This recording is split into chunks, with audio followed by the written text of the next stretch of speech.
Hare Krishna, Hare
Krishna.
Thank you very much.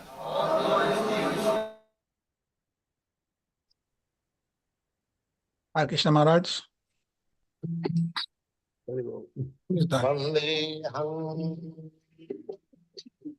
Krishna Maharaj, humble obeisances. Yeah, welcome Maharaj. Nice to see you. How are you? Good. Yeah, we're good. We're in America. We are so blessed to have Your Holiness this afternoon. Thank I will you. put the verse on the screen so we can start, please. Okay. Yes. Yes, Maharaj. Let's see here. I want to.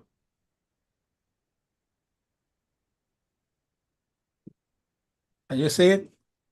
We can see, but I want to get rid of this side gallery here that's showing on the screen.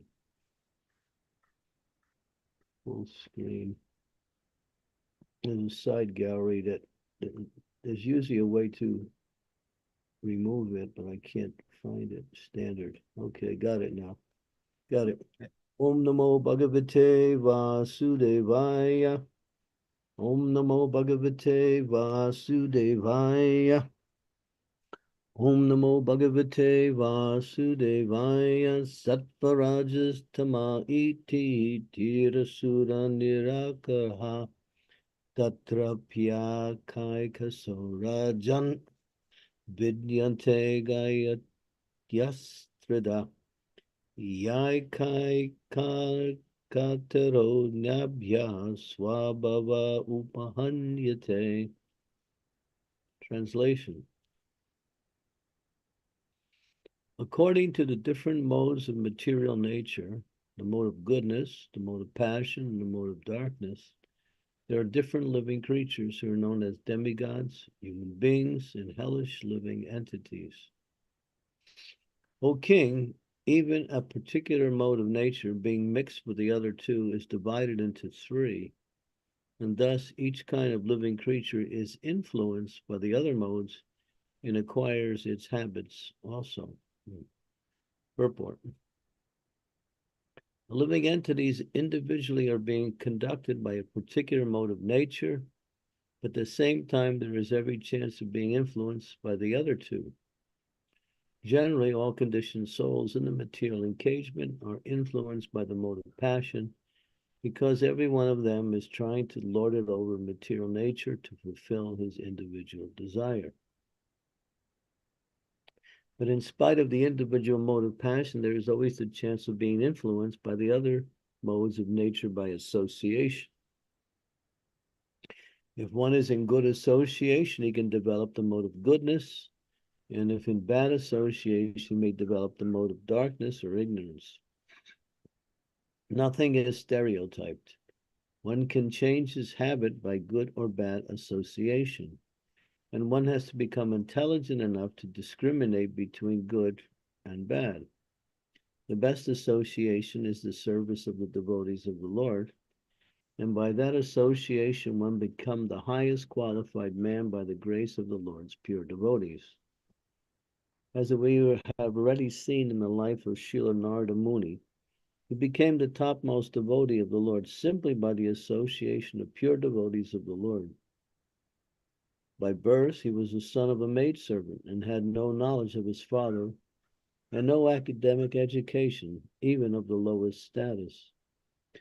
But simply by associating with the devotees and by eating the remnants of their foodstuffs, he gradually developed the transcendental qualities of devotees.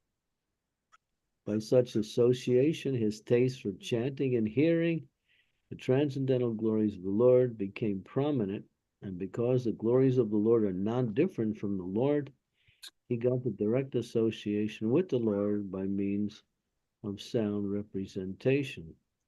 Similarly, there is the life of Ajamil, 6th canto, who was the son of a Brahmana and was educated and trained properly in the discharge of the duties of a Brahmana, but who, in spite of all this, became, because he contacted the bad association of a prostitute, was put into the path of the lowest quality of a Chandala, or the last position of the human being. Therefore, the Bhagavatam always recommends the associations of the Mahat, or the great soul, for opening the gates of salvation, to associate with persons engaged in lording it over material world, means to enter into the darkness regions of hell. One should try to raise himself by the association of the great soul. That is the way of the perfection of life. Om Gyan Timirandasya Ganajana Salakaya Chaksun Militam Yena Tasmai Shri Gurave Namaha Maum Vishnu Padaya Krishna Prastaya Bhutale Srimakti Bhakti Vedanta Swami Niti Name Namaste Saraswati Deve Gauravani Pacharine Nirvisesa Sunyavari Bastyatya De Satarine Vanchakalpa Tarubhischa Kripa Sindhu Paevacha Patitanam Pavanebhyo Vaishnavebhyo Namaho Namaha Jai Shri Krishna Chaitanya Prabhu Nityananda Shri Advaita Gadadhar Srivasadi Gaur Bhaktivinoda Hare Krishna Krishna, Krishna Krishna. Hare Hare Hare Rama Hare Hare Rama Ram, Hare Ram. Hare Hare Mahat Seva Dwaram Mahar Vimukta Yoshitam Sangi Sangam one should associate with the Mahatdwaram. Mahatdwaram means by association with the Mahat, the door to spiritual life is open. And Yositam Sangi Sangam means that those who are attached to the material energy, especially those who are engaged in activities of sense gratification, sex life. That's the door to the darkness region of hell. So we can find our path according to how we associate. So those who are actually looking for their best welfare, that is, in other words, they want to perfect their life and go back to the spiritual world, they are very enthusiastic and very active in seeking out and serving the great souls. It says here not only this to seek out, but to serve. And what is the results? The Bhagavatam explains that in the second chapter of the first canto. Shrushrushra Sharadanasya Vasudeva Kataruchi Shanmayat Seva Vipra Purnya Tirtha Nasevanat. His verse explains that by associating with great souls, great service is done. And by that service, one gets a connection with Krishna to hear and chant his glories, which, as explained here in this purport, is non-different than the Lord. In other words, one can associate with the Lord by associating with the great souls. And so one should seek out that association. The opposite is that according to the quality of association, we develop a certain tendency.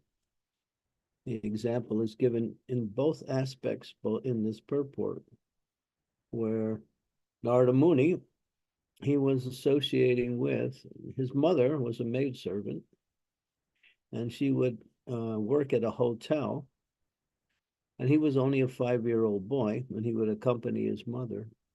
She was a widow, and her service was to take care of these great souls, and she would assist, and he would assist her in doing that service. And then he became curious to learn more about these persons. So he would go around and listen to their talks. And then also, one time he got the opportunity to take the remnants of their prasadam. And because of that, he became purified simply by taking the remnants of these great souls. And of course, his mother died. She was bitten by a snake, and he was left off by himself. But now he had gotten purified even at that young age, and then he sought out the path of bhakti after that and came in contact with the Supreme Lord. So this is the process. One cannot jump into devotional service without the blessings and the association of the great souls. And their association is made available through the process of bhakti. So who is a great soul? Well, then that's a question. Those who are fully engaged in devotional service, who have no other activities other than to serve the Lord in devotion. That is the actual definition of one who is a great soul. That means that they are fully absorbed in the goal of life, and therefore they can also help others attain that simply by their association. So when we associate with such persons, we do two things. We don't simply take the physical association, but we take advantage of that association by entering into the association through two aspects. One is to hear from them. Many times that means to ask questions about the goal of life and about the process of pure devotional service, and to hear the answers and understand the answers, get a clarification, and learn how to apply those answers in the process of our path of bhakti. And the other one is to look for opportunities to do service to these souls. So these two aspects to see if sometimes one cannot find the opportunity to do personal service, well, one should hear from them. And that in itself will purify the personality. If we can do both, it's even quicker. The path becomes even quicker. But the hearing process is important, and that is hearing about the glories of the Lord, because the great souls don't delve into topics that are useless or mundane, frivolous, and a waste of time. They're nectar seekers. Satang prasangam amavirya samvido bhavanti ritkarnik grasayana. Hearing from them is very nectar, because they go for where the nectar is, and that is the lotus feet of the Lord, and the topics that glorify the pastimes, activities, qualities, names, forms of the Supreme Personality of Godhead, which is the heart of the process of bhakti. So when we hear about the Lord from these great souls, it says, Sadhu Sangha, Sarva Shastri Hoy, Lavamatta, Sadhu Sangha, Sarva Siddhi Hoy. That in this word Lavamatta means 1/11th of a second. Imagine dividing a second into 11 parts, and one of those parts is that much association with a pure devotee can purify one from all material tendencies. But our consciousness is important. How we associate. We should not try to enjoy that association, but we should try to serve that association by learning from them and by taking the opportunities whenever available to offer some service. When Srila Prabhupada was asked, based on this verse we just quoted, Lavamatta Sadhu Sangha, Sarva Siddhi Hoy, devotee said to Prabhupada, we are not purified, but we've had much association with you. They questioned the validity of that verse. Prabhupada gave an interesting response. He said, when the wood is wet, it doesn't ignite. But therefore, if you take time and try to dry out the wood by keeping it near the fire, at one point, once the drying process is complete, the wood will burn naturally. So in the same way, we should be continually taking that association until we reach the point where it brings us to the platform of self-realization. And of course, by that association, we develop an attraction for Krishna. And that attraction manifests itself in service and hearing more and more about Krishna, chanting his glories, remembering Krishna. These are all of the results of the association of great souls.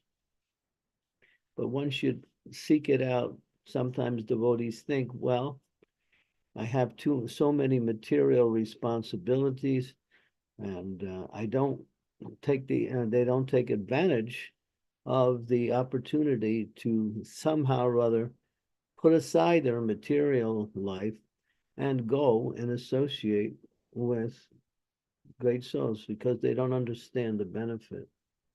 Sometimes devotees mistakenly think, I have to do all of my material responsibilities, and if I get time, and I find some time, then I'll associate with them.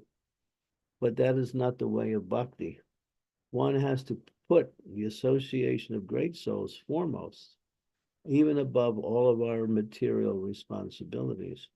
The material responsibilities come and go, and they will also take care of themselves as we become more and more Krishna conscious. Krishna helps the devotee take care of all the responsibilities. But I find devotees somehow or other put material attachments, responsibilities, activities before the association of great souls, and they lose out, they miss the opportunity to make advancement in devotional service. And then their life in Krishna consciousness becomes very difficult. They can't make advancement. And then their material responsibilities become more burdensome as they are unable to understand what actually is the real responsibility, and that is to become Krishna conscious. So therefore, whenever that opportunity is there, one should take it eagerly. I remember when Prabhupada was here, devotees would travel from any place in the world just to be with Prabhupada in different places. Of course, Prabhupada was always traveling, and so he went to many places. But at times when there was many, many great festivals, when Prabhupada was there for an extended period of time, devotees would come from everywhere just to be with Prabhupada.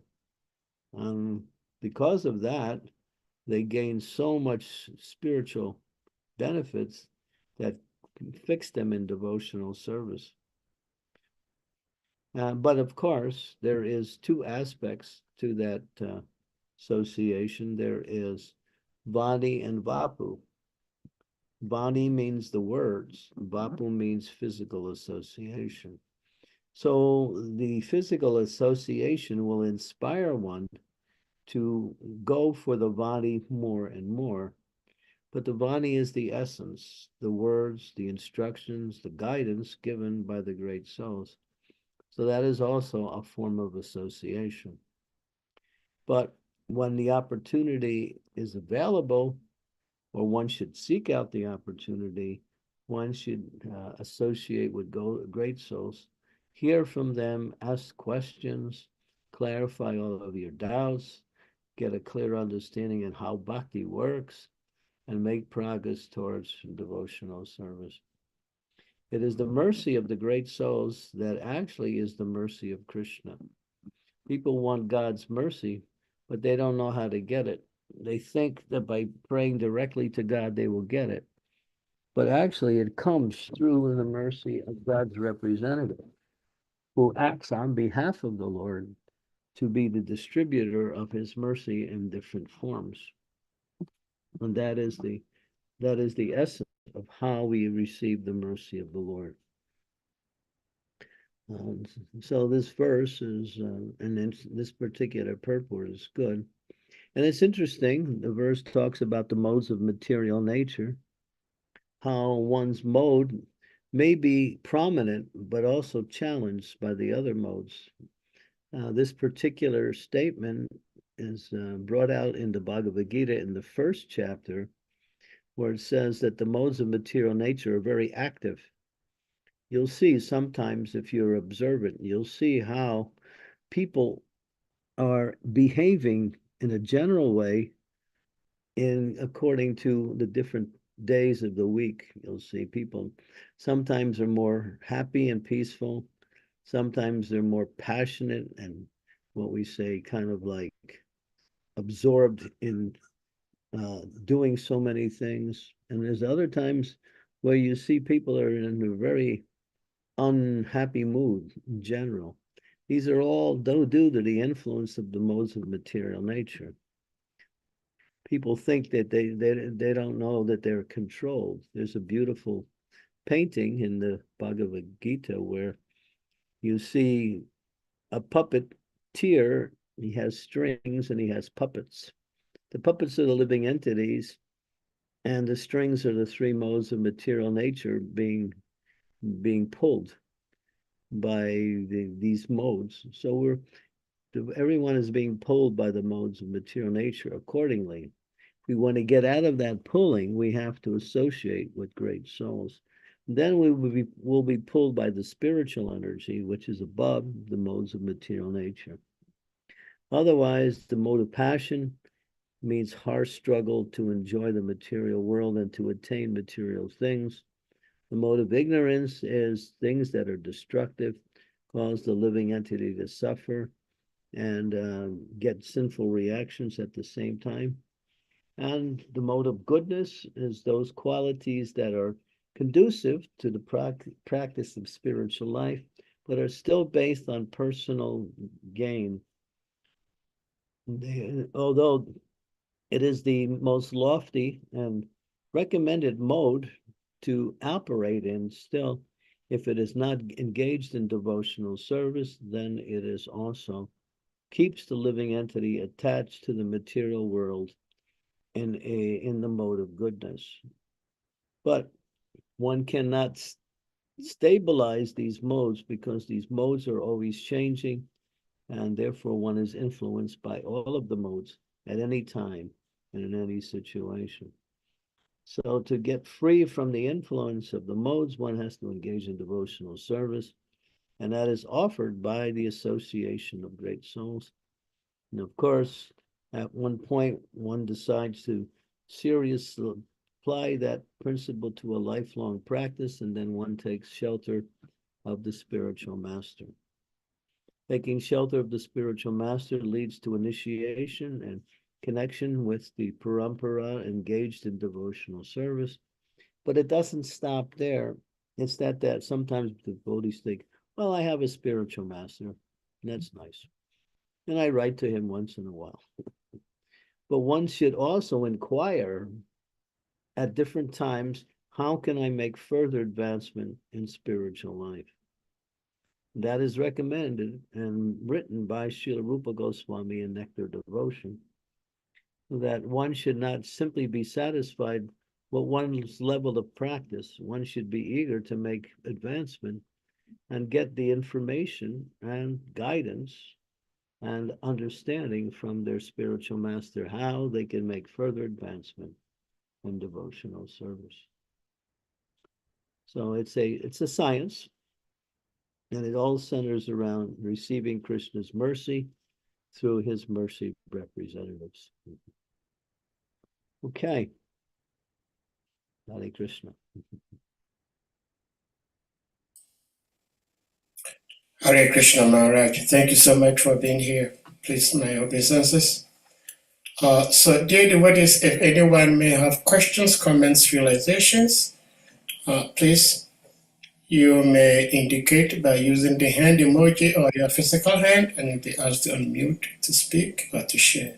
Yes, Maharaj, Hare Krishna Hare Maharaj. Krishna, Krish.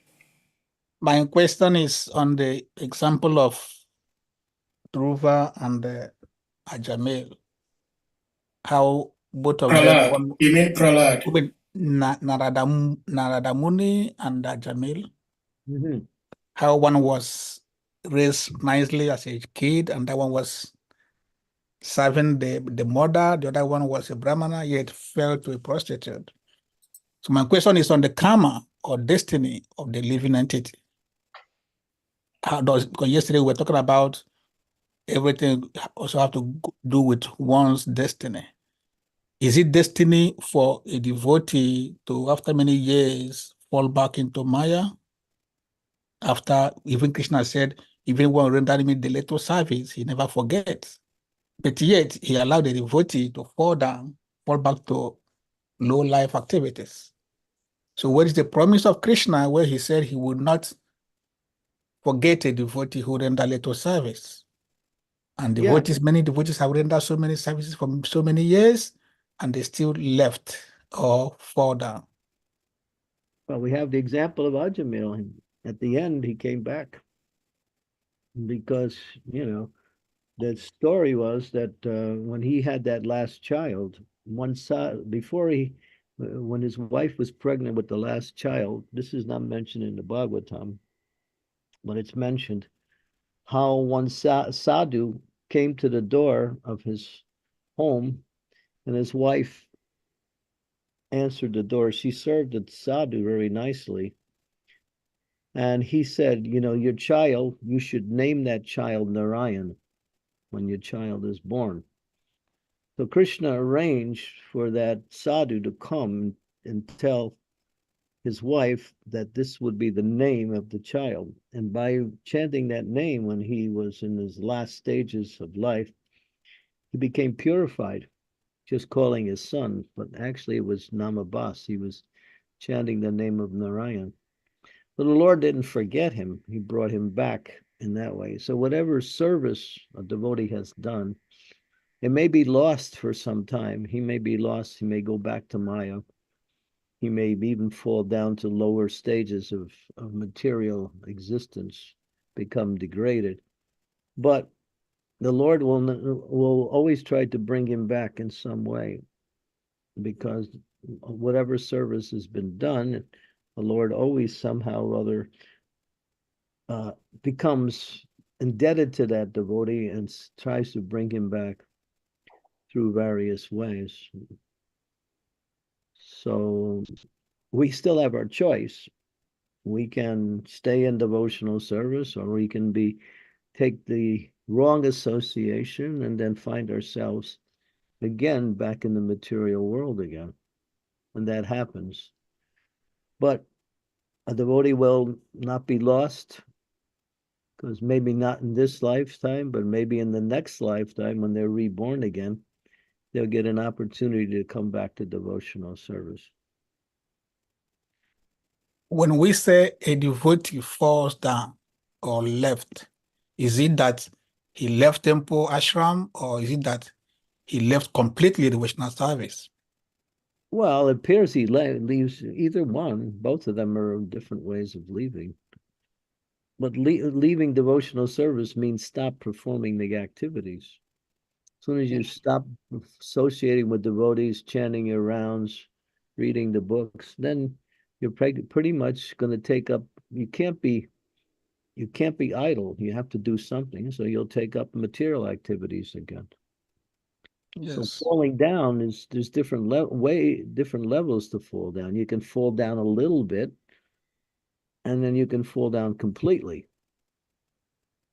Mm-hmm. It's like we go out and watch a movie, some exciting karmi movie or something. So we're falling down a little bit, but we may not be falling down completely. But yeah, so there's different levels of fall down. When you stop completely, Maharaj, my last question, please. In the purports, Prabhupada mentioned that the best association is the service of the devotees of the Lord, and that by such association, one can become the highest qualified man by the grace of the Lord, of pure devotees.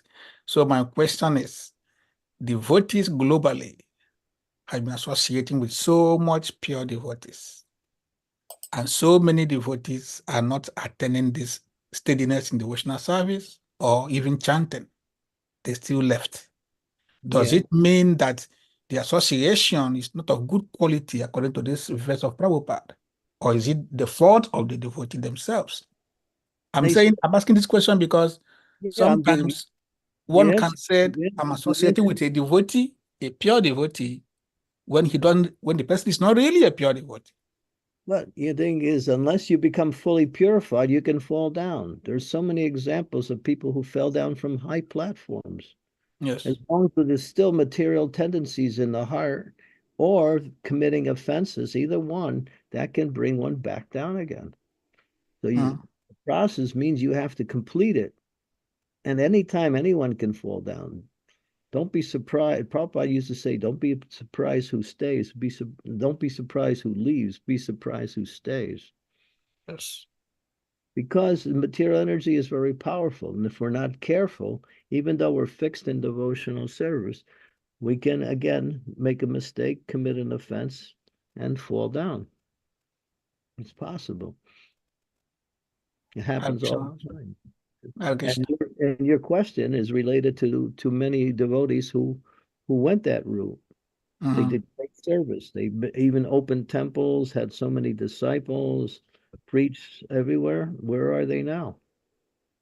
Still, they had some material attachments, or they committed offenses, and they didn't deal with that, and they let it become bigger and bigger, and then they fell down in devotional service. Yes, that is why I was asking, because after so much association, according to this verse, Narada Muni was able to become a pure devotee by serving Mahabhagavats. And many also are doing the same thing and still not getting the desired results permanently. So it's a bit difficult. Each person's an individual. Yeah. We always have our choice. You can choose every minute, Maya or Krishna. Every minute you have a choice. Maya is always there. Prabhupada said, you look straight ahead, you see Krishna. You look left, right, up, down, backwards, there's Maya. Keep your consciousness on devotional activities, on the association of devotees, and you won't fall down. Maharaj, when a father have a son, and the son was always stubborn until what age, and the father keep protecting this child. That in devotional service, it seems to be there's a time that Krishna doesn't give that shelter after many years, and these devotees have to fall down. Krishna's shelter is always available. Krishna never leaves the devotee, we leave him.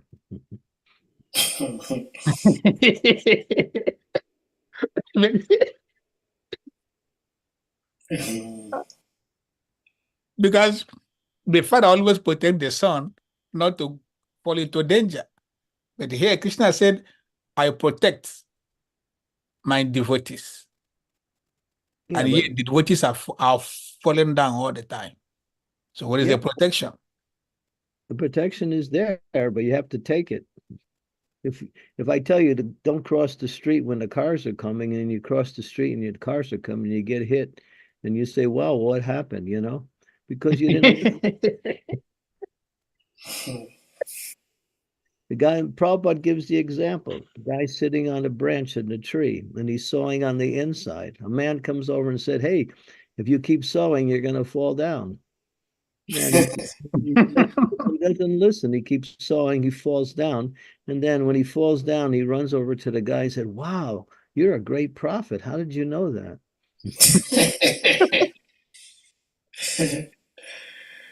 Well, thank you so much, Maharaj, for the answers.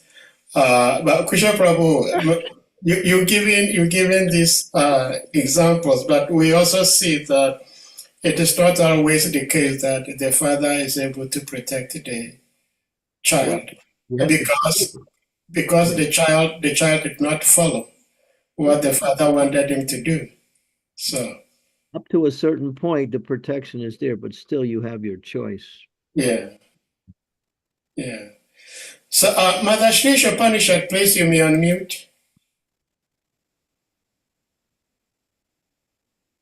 Krishna, Jai Maharaj, please accept my humble pranams. All glories to your wonderful divine service. I just want to say thank you very much for that scary statement you just made, that Krishna never leaves his devotees. We leave him. Whoa, that's frightening.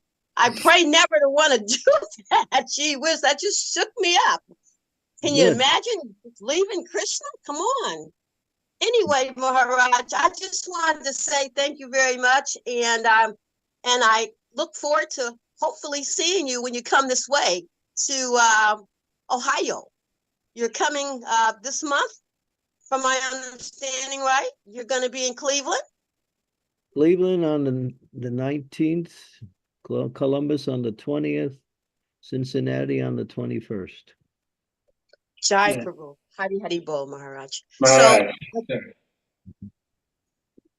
So I have one more question, but this is for Sahadev. Where are you right now? Because yesterday you were in the Institute for Applied Spiritual Technology. So where are you right now, dear heart? Haribol, with His Holiness Radhanath Swami yesterday. So are you still there? No, I'm back in Harrisburg. All right, dear heart. So Maharaj Candramauli Swami, we've been getting all this mercy. You wonderful Vaishnavas have been visiting us, and we're celebrating your association. So again, I just wanted to say thank you so very much, and we look forward to hopefully seeing you in the future. Hari Hari Bo, Hare Krishna. Thank you. Hare Krishna, thank you, Mother Shri Upanishad. Mother Shri Upanishad is always in bhava. She's always in ecstasy. Uh, Scarlett, please, you may unmute. Hare Krishna, and thank you very much for Hare Krishna. uh, I have studied the Srimad Bhagavatam, and I have learned about unknowingly doing offense or doing something wrong, but unknowingly. You don't know that this what you did or what you say might offense the person, and you don't know about it. You go, but you don't know that you have done it. But then, does even that account like a Vaishnava aparata? Because you don't know you have done it. You didn't know that you have said something that another person didn't like it. Well, Prabhupada answers that, gives a clear statement. You're in a court of law, and you tell the judge, well, I didn't know that that was the law. George says, no excuse. You broke it. So the knowledge is there. You have to take it. If you don't take it, you don't learn it, and you go on doing things without proper direction, without proper knowledge, you'll make mistakes, you'll commit offenses.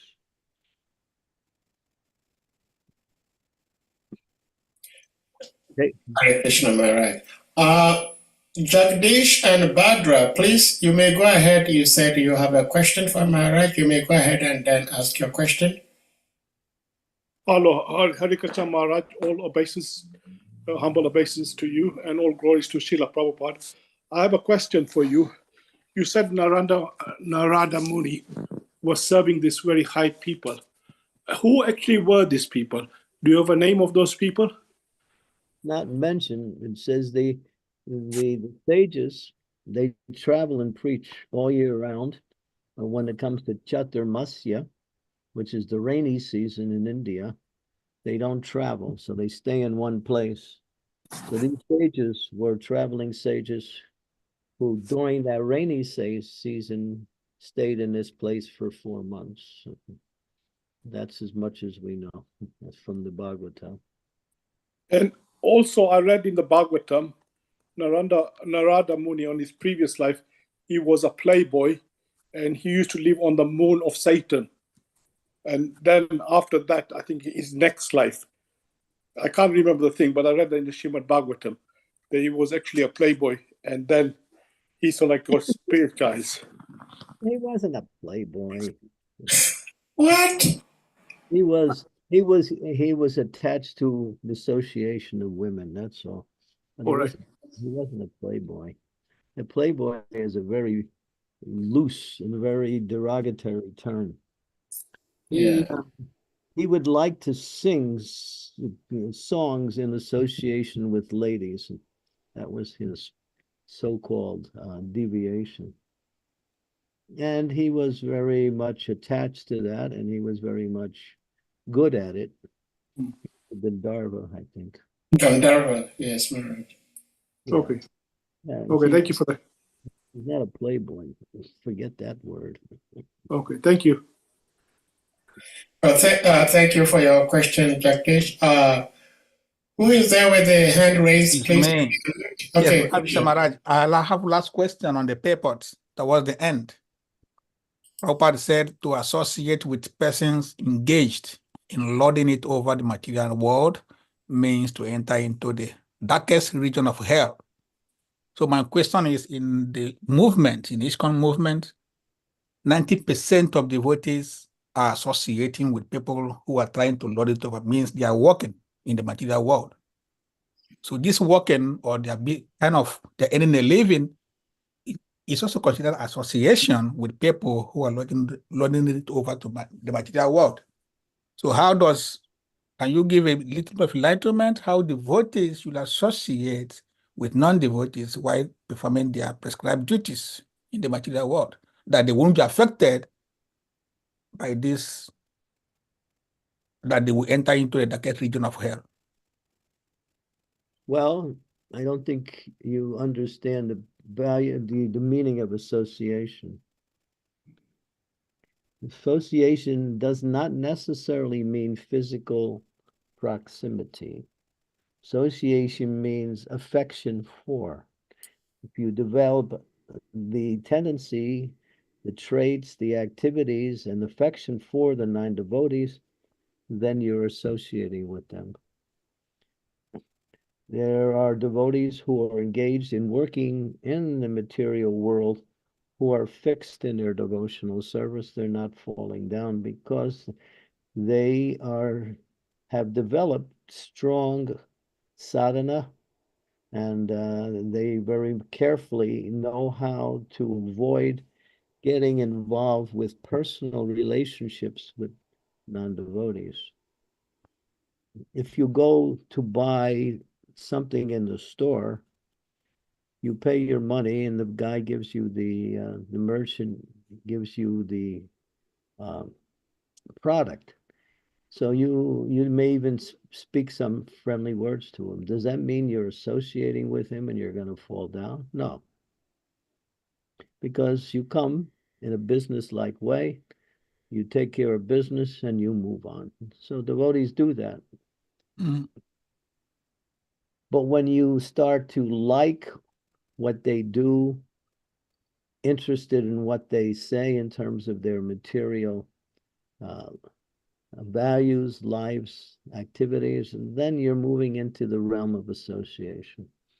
Then you will be affected, your consciousness will be affected by that. So we avoid that. Thank you, Maharaj, for the answer, because some non-devotees are following the lecture on YouTube, so they need to understand the Yeah. word association. Yeah, affection for is association. But sometimes devotees give their association to the non-devotees, so to help the non-devotees become closer to devotional service. So if you're strong, you won't be influenced by them. But if you're weak, you will. Mm. So stay strong in Krishna consciousness. Well, Hare Krishna Maharaj, thank you so much for the answers and actually for making yourself available to bless us. I have a question, and I'm not sure if I have asked this question to you before. I don't remember, but we're still having difficulty wrapping our head around this subject matter. That we understand from the scriptures that if one considers the body of the pure devotee to be material, that is, like a scripture say, hellish mentality. At the same time, we also hear pure devotees going through hardships in this material world. So the question has been, do pure devotees go through pain or suffer? Now, my little understanding, Maharaj, before you answer, my little understanding is that during the last days of my Gurudev, His Holiness Bhaktivedanta Swami Maharaj, he made mention of one statement that Srila Vishwanath Chakravarti Thakur has made, that because Krishna does not feel pain, because even when Krishna appears in this material world, his body, even though we see his body physically, we may even be able to touch his body, but it's still spiritual. Because he does not feel pain, he sometimes allows his pure devotees to go through difficulties, go through pain, so that he, the Supreme Lord, can sort of understand what it means. So my question in brief is, do pure devotees experience pain, and do they suffer No, They don't. no, because they don't accept the body as themselves. They may have to tolerate some difficulty, but they're fixed in their devotional service. If you want to get a verse, there's a verse you can turn to. It's in the 8th canto, 7th chapter, verse 44. That answers your question directly. 8744. Okay. 8, 7, 44. 44.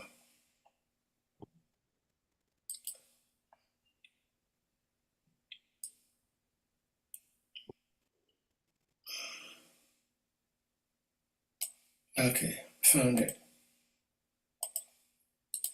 I'll explain more also. Okay.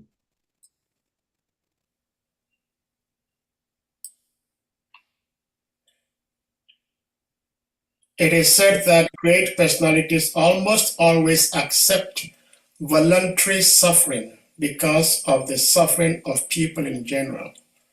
This is considered the highest method of worshiping the Supreme Personality of Godhead, who is present in everyone's heart. Highest. Srila Prabhupada, he undergo a lot of difficulties to spread this movement. He even said, I had to walk through fire in order to spread Krishna consciousness. But he did it as a service to the Lord. And therefore, if there was any difficulty, sometimes the body gives some trouble, sometimes the mind may also give some trouble, they just tolerate it. That's all. Non-devotees live for the happiness of the body and mind. Devotees don't. Therefore, when non-devotees experience difficulties, they suffer because they center their life around that. But devotees don't center their life around the body and mind. They center their life around service to Krishna. But using their body and mind, sometimes there's some difficulty, but they tolerate it. That's all. And for them, it's not suffering. It's actually a way. Bhaktivinoda Thakur says, what is my happiness in devotional service? He says the difficulties that I undergo in the execution of my service to the Lord, these are my happiness. So think about that one, because devotees, when they undergo difficulties, they say, now I can offer something to the Lord in a very real way. Well, Maharaj, thank you for sharing this verse. But following up with my question by way of the wonderful answer you gave, is that I'm a married man. I have a wife, I have children, and I love them, and I do not want to see them go through any pain.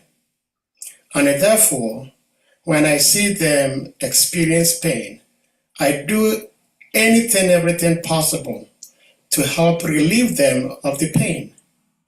Now, if disciples, devotees, understand or begin to think that the pure devotee, the spiritual master, does not feel pain, does not go through suffering, then one may begin to ask, is a pure devotee?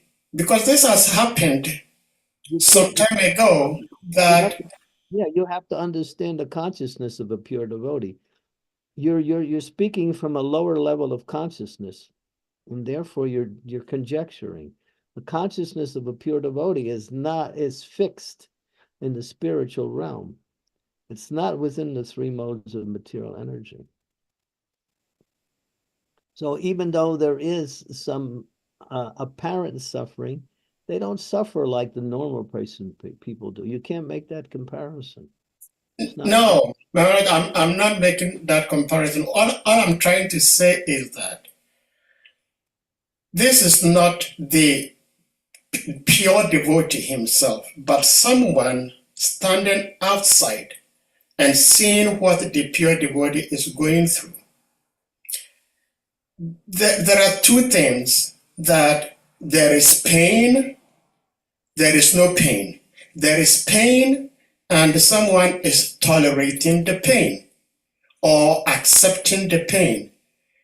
I'm beginning to wonder how we can say that somebody like Srila Prabhupada, who, to my little understanding, is the gold standard for us as devotees, especially in ISKCON, when Srila Prabhupada says in Srimad Bhagavatam, if I may put it up, Srimad Bhagavatam, Canto 4, Canto 4,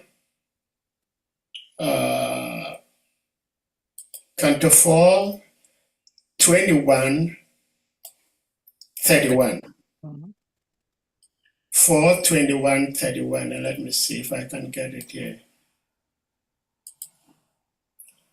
Srila Prabhupada says in the purport that when one is a guru, he takes disciples, he gives them initiation.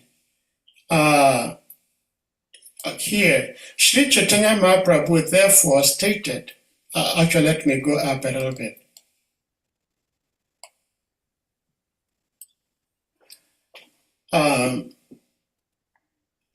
Lord Shri Krishna also says in Bhagavad Gita that simply by surrendering unto him, one is immediately relieved of all sinful reactions.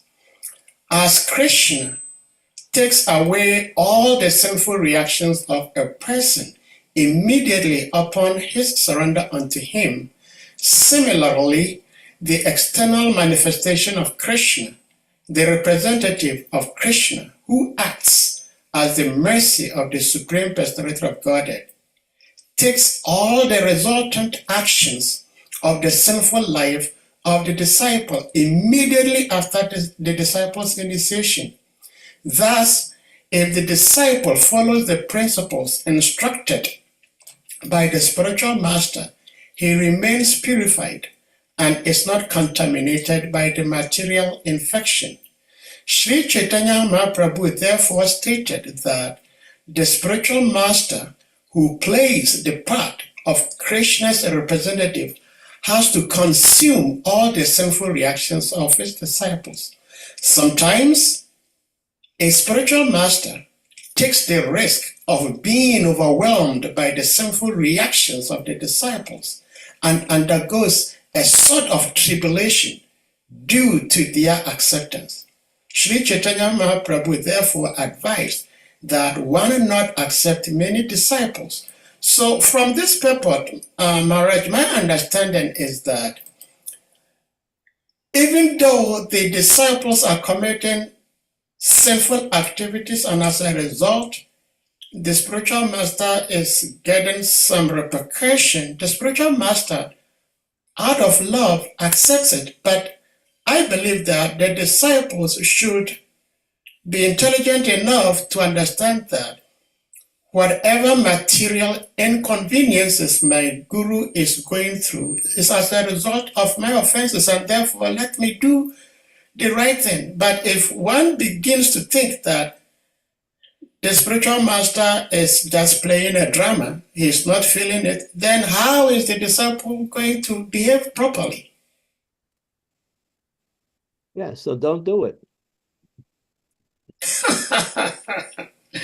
Yeah, Well, right? thank you, Maharaj. Yeah. Prabhupada at one point stopped taking disciples.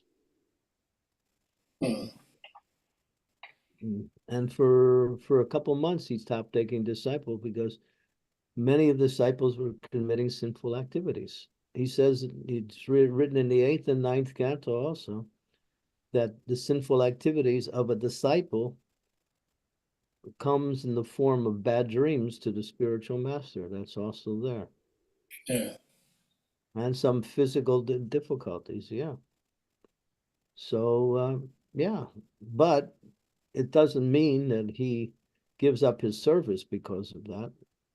He tolerates it and goes on serving Krishna.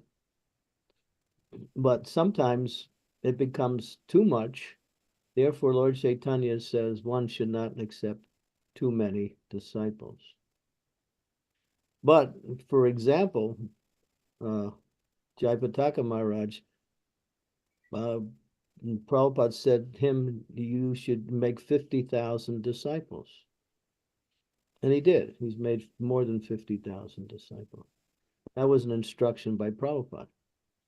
But if you were a guru and somebody told you to make 50,000 disciples, you would freak out. Yes. Yeah. So you can't, everyone can't compare themselves to each other and think it's all the same. It's not the same. Yeah. Well, thank you so much, Maharaj, for the answers, because, like I'm saying, I have witnessed this misunderstanding that some devotees had at some point, that the guru is a pure devotee, he's all spiritual, he doesn't eat this material food stuff, and therefore, instead of preparing nice food for the guru, this is the guru doesn't need food to eat, which is very unfortunate. What kind of disciple is that who thinks like that? That means he has no regard for his spiritual master. Well, it is because of the way these devotees, when they joined, they heard from senior devotees, the spiritual master is a pure devotee, he's transcendental, he does not eat food like he does not need food like we do need, he does not need this, he does not need that. Sahadev, wait a minute. This is a ridiculous argument. It's completely ludicrous, ridiculous. Just like a son will say, well, my father's great, he's powerful, and I can do anything I want, I can sinful, I can take his money, I don't have to listen to him. He's okay. It doesn't matter what I do. Does that make sense? No, It's very unfortunate. Wait a minute, listen. Hmm. It doesn't make sense. The spiritual master is giving you Krishna. If you don't have any love for your spiritual master, then you're useless. Because you don't understand what it means to be a disciple. Therefore, we don't accept these types of people as disciples. That's why there's a period of at least a year to test the disciples and see how sincere they are. But sometimes Prabhupada took disciples because he just wanted to show special mercy. He knew he wouldn't be around so long, so he accepted people who weren't really fixed in devotional service. And later on, he talked about that also. He said, I accepted a lot of people who weren't qualified. So if you have that attitude to your spiritual master, you're not a disciple, even if you're initiated. The word doesn't mean anything. Your name doesn't mean anything. Your activities are useless. If you don't understand your relationship with your spiritual master, he's giving you the highest activity you could possibly accept. That is Krishna. If you get Krishna, you get everything. He's giving you that. He's helping you get that. He's correcting you when you're off. He's a loving father. That's the mood of a spiritual master. If you have no love for your father, then you're useless. Completely useless. You may go on and call yourself a disciple and think, well, yeah, I can do anything I want and still. Therefore, Prabhupada used to say, don't give your spiritual master any difficulties. Follow my instructions, he said that. He said, if you have any love for your spiritual master, follow. That's not disciple. The disciple means one who is disciplined. It comes from the same word. Don't take a spiritual master just for the sake of getting into some kind of spiritual organization to have a name and just do everything you want. That's not disciple. That's just what is called Kali Chela. Kali Chela means Kali Yuga. Kali Chela means disciple of Kali, who looks like a disciple. Mm. Ponytail, he's got a shaved head, he's got tilak, he's got kanti mala, but his motivation is sense gratification and disrupting the whole activity of spiritual life. There are people in our movement like that. So you're really speaking about people who really are not qualified, although somehow or other they've entered into the association of devotees. Yeah. You see that in every movement. Even Jesus Christ had the same problem. Mm. Yeah, he had his disciples. One of his disciples turned against him, Judas. That was one. There were many. There were others also. So the spiritual master is merciful. He's merciful. He's looking to give Krishna's mercy to anybody who takes it. But if someone takes it and then turns around and tries to take advantage of it by not following and doing whatever they want and trying to make some benefit from devotional service, that's not a disciple. Mm. That's a disciple of Kali. And so That's the word. Well, thank you so much, Maharaj. Like I said, there had been such an unfortunate situation, and we hope and pray that it does not repeat itself. At least, what I'm talking about is thinking that you can do anything you want and become a disciple and think your spiritual master is beyond all of the things that you do. Prabhupada, people don't listen to Prabhupada. Prabhupada says, don't give your spiritual master any difficulty. Just follow what I say and you'll make benefit and you'll be happy. Prabhupada said, if the disciple doesn't chant his 16 rounds, he suffers. If the disciple breaks the 4 regulative principles, the guru gets a reaction and he also suffers. So the guru doesn't get a reaction if you stop chanting your rounds.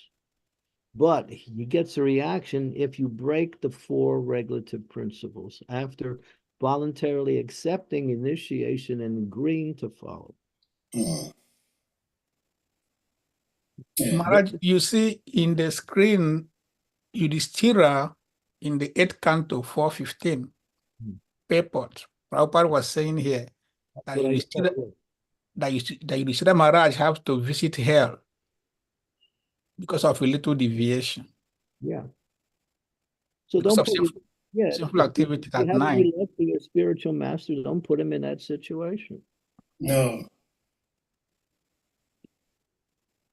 Well, Maharaj, thank you again for sharing this, because we need to hear this. There was a time this was specifically in Ghana, Guru Dev was there, His Holiness Bhaktivedanta Swami Maharaj was there, and the local authorities were reporting some ill activities that had gone on to Gurudev. And this devotee comes up and he says to Gurudev, but you are Guru, you should know, we don't have to report to you. So so Bhaktivedanta Maharaj corrected him. He says, no, that is not how it works. Do you think Krishna has nothing better doing than to reveal all your nonsense to the Guru and burden the Guru? Krishna reveals to the Guru what Krishna wants the Guru to know to help you. So if you think that you can go on and do whatever nonsense and you expect the Guru to tell you that makes him Guru, you be nonsense. But like I was saying, there had been quite a number of immaturities, or I don't know whether it's just just total stupidity or whatever, but things are much better now, and we hope that it gets improved so that we have the proper perspective so we can render service properly, and then we can achieve the desired results, which is pure Krishna consciousness. So thank you for your love and sharing this wisdom with us today. Devotees, if anyone else has something to ask before Maharaj leaves for the day. Thank you very much for today's class. Hare Krishna. Hare Krishna, Scarlett. Thank you. Hare Krishna. Thank you again for speaking on the relationship with the disciple and the guru, especially when you have the understanding that the guru suffers not when you're not chanting, but when you don't follow the four regulative principles. That was very profound, Maharaj. You know, that's a good understanding that devotees need to have. So no meat eating, no gambling, no intoxication, and no illicit sex. Yeah. Those are the ways, if we're engaging in that type of criteria, then the guru does suffer. He gets Hari a- Hari Bol, Hare Krishna. Thank you. he gets a reaction because he took on a disciple who is Mhm. not taking the principles. Yeah. Yeah. Yeah. Maharaj, there is one question in the chat room. I do not understand the question. Maybe if I read it to you, you might understand. Otherwise, the person asking the question might have to explain a little more. This is from Manish. Manish is asking, Hare Krishna, please accept my obeisances. Thank you so much for such a wonderful lecture. I wanted to know the story behind this. I don't know what he means by Manish, if you're still here, if you can explain, or Maharaj, if you understood what he meant. Is it Manisha? Is that the one? Yeah, Manisha. Yeah, that's a lady from Indore. She comes onto my class all the time. Okay. What is she asking? She is asking, thank you so much for such a wonderful lecture. I wanted to know the story behind this. I don't know what he means, she means, or he means by this. He continued, he said the story behind Love Matra Sadhu Sangha. No, I think that is just to say it's a nice sadhu sangha. Yeah. Manisha. No, it's exactly how he said. She wants to know what is the story behind Lava Matra Sadhu Sangha. Lavamata Sadhu Sangha. It's well, it's a verse. And it says that in the association of great souls, one can become fully purified within 11th of a second. Now, Prabhupada was asked that same question, and he responded, yes, but your consciousness has to be in the right mood. If it's not, it'll take time for that 1/11th of a second to manifest. So we can associate with great souls, but if we're not in the right consciousness in that association, then you stay in that association as much as you can, and gradually you become purified. And when you reach a certain level of purification, then it manifests. It takes time. It's not that anyone who automatically walks into the association of a pure devotee becomes immediately purified. The verse has explanations. It means when your consciousness is in the right way, then that 1/11th of a second. When you're fully receptive to the transcendental sound vibration, then that brings about the love of mata. Thank you, Maharaj. Manisha, I hope you got your question answered. Mother Sridevi, thank you for helping me read the question properly. Please, you may unmute Mother Sridevi. Thank you, Sadev Prabhu. My humble obeisances. Dear Guru Maharaj, please accept my most humble obeisances. All glories to Srila Prabhupada. On this point of the spiritual master taking the sinful reactions of the disciple at the time of initiation, my understanding was that half of those reactions are taken away at first initiation and all the rest are taken away at the second initiation. Is this understanding correct? Yeah, Prabhupada has said that. Part of it, first initiation, second initiation complete. Thank you, Guru Maharaj.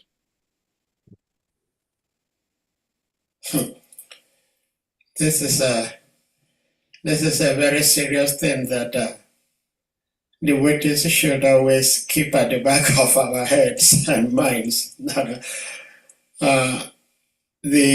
Our gurus, whom we claim to love so much, we do not want them to go through any unnecessary botheration. So we have to be very cautious how we live our lives.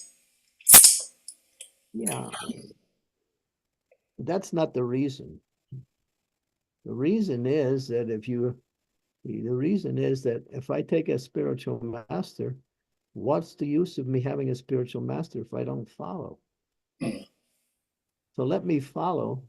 If I follow carefully, accordingly, then I'm doing the best service to my spiritual master because I'm accepting what he's saying and following his.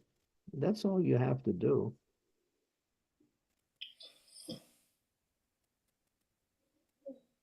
But if you can't follow, then rather than just hide behind something, you explain to the spiritual master, this is my difficulty. Please give me further instructions, guidance, so I can follow your instructions more carefully, or give me another instruction that I can follow more easily. There's a relationship there. It's not just some blind relationship where we all think and act, but we don't have any communication. Communication has to be there. Yeah. Is this Kusha Prabhu? Please, you may unmute. Maharaj, there was, I can't remember the verse in Bhagavatam where Prabhupada said, the purport, that the Guru will come back if only one disciple does not attain perfection. That the Guru will come back and save that one disciple. Mm-hmm. So it's really a very dangerous business to be a Guru.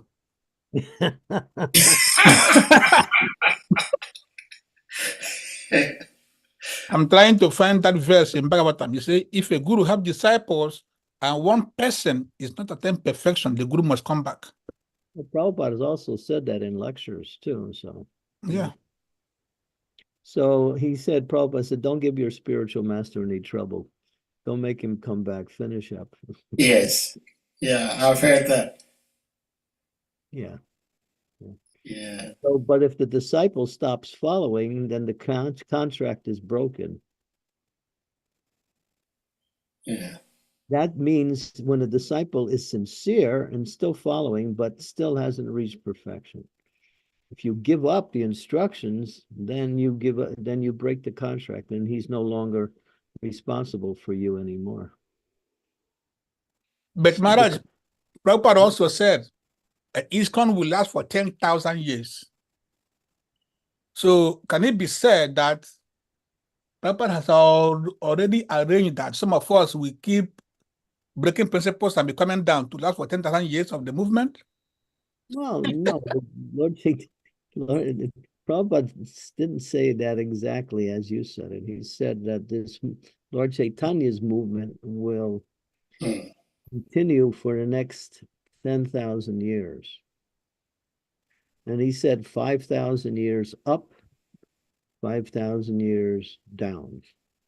So in this age of Kali, there's a golden age where Lord Chaitanya's movement will spread all over the world. And it's happening now. It started when Lord Chaitanya appeared in 1486. We are about 600, almost 550 years into it.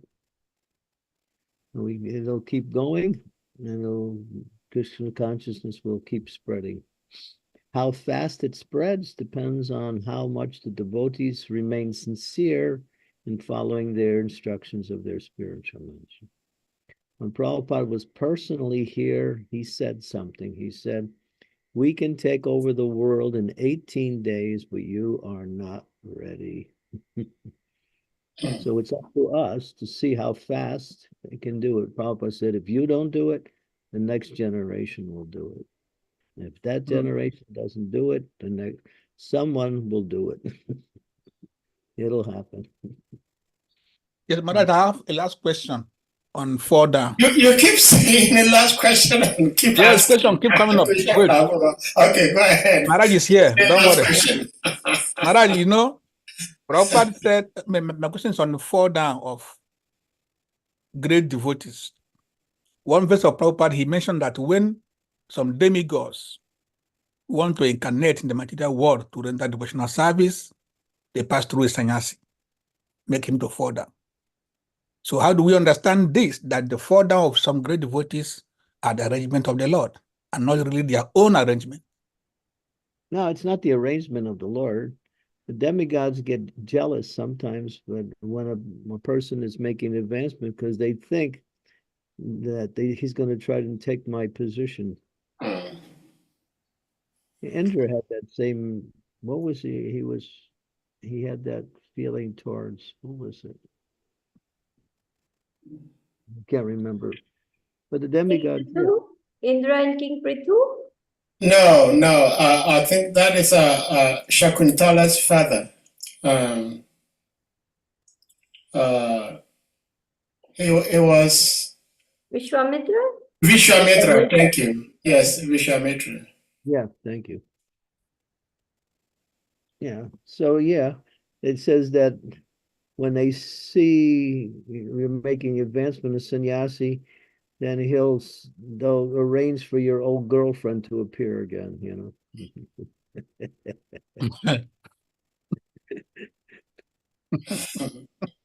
And there was one sannyasi in our movement, and he was married, and before he took sannyas, before he joined the movement, he when his wife, he had a child, it was a girl, and he left everything at that time. The girl was 4 years old and he left. And 35 years later, his daughter found him, and now he's face to face with his daughter. But he was a strong sannyasi, so he was preaching to her, and somehow or other didn't become affected by any family connection that was there in the past. Well, Maharaj, there is this experience. I wouldn't say experience. I would say experience. When I joined devotional service, those days when you joined devotional service, one very present thing was you wanted your name changed. So, Dr. Smith, I was so eager to have my name changed so I get initiation. But somehow, Gurudev was quite unhappy with us at the time, so he did not give initiation for a very long time. So lots of my peers blooped, they left because they were not getting initiation. So I asked Gurudev this question when I had not formally taken initiation from him, that what happens to an aspirant who could not get formal initiation and then he leaves his body. Then Gurudev answered by saying that the Guru will arrange the Guru will arrange for the disciple to have a better opportunity to have initiation. So how does that link to Guru coming back to help the disciple to go back, or the Guru making arrangements for the disciple to be helped either by himself or by somebody else? Yeah, we have the example of Bill Mangala Thakur. When he heard the prostitute Chintamani speak and chastise him for being attached to her, and it was explained in the commentary that it wasn't her speaking, it was his previous spiritual master speaking, Somagiri. Spoke through spiritual, he spoke through the prostitute.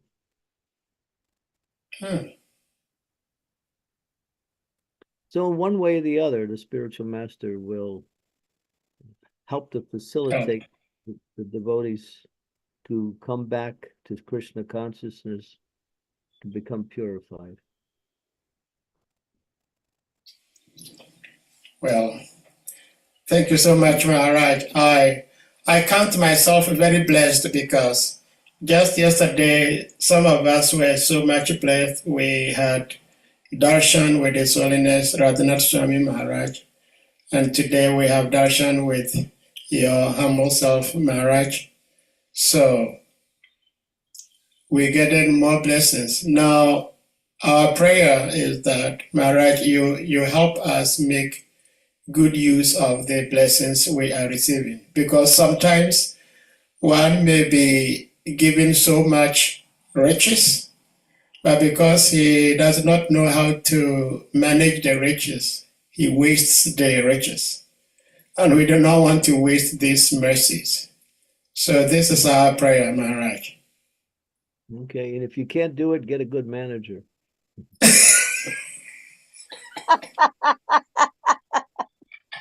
Haribo. Hare Krishna, Maharaj. Thank you so much, Maharaj.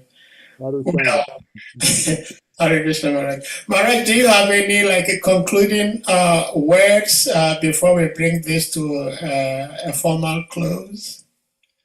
Thank you for all the interesting questions. This was one of very interesting discussions we had. Thank you. Thank you so much, Maharaj. It's important that we discuss these points. Otherwise, people, when they don't get a clear understanding, then they start to speculate what Yeah. things and how to do things. Yeah. Speculation leads to mistakes. Yeah. Thank you so much, Maharaj. So on this note, we're going to humbly request all the assembled Vaishnavis that have gathered here today to kindly unmute, and we all chant the loudest Hare Krishna Maha Mantra to express our appreciation to His Holiness Candramauli Maharaj for being with us and giving us his love, wisdom, and Krishna Bhakti. Jai! Hare Krishna, Krishna Krishna, Hare Hare, Hare Rama, Rama, Hare Hare. Kalpa Tarikascha Kripa Sindhya Evacha Titana Pavanebhyo Namo Namaha. Candramauli Swami Maharaj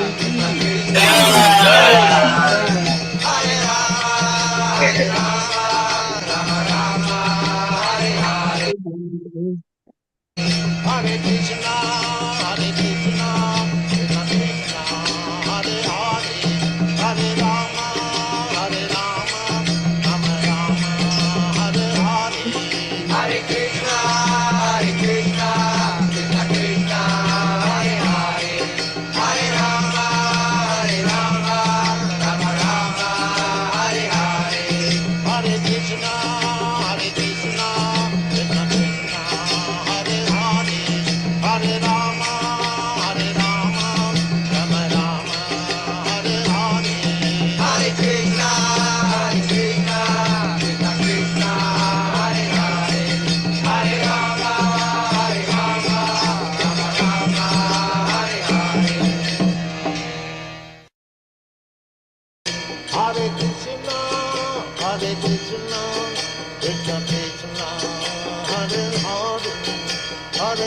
Rama, Hare Rama, Rama Rama, Hare Hare, Hare Krishna,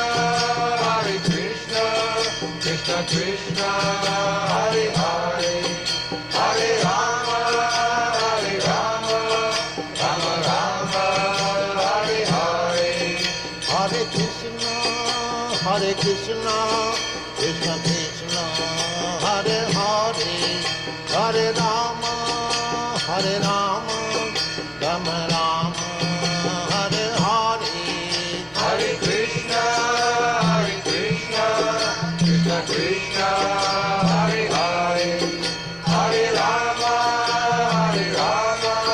Rama Rama, Hare Hare, Hare Krishna, Krishna Krishna, Hare Hare, Hare Rama,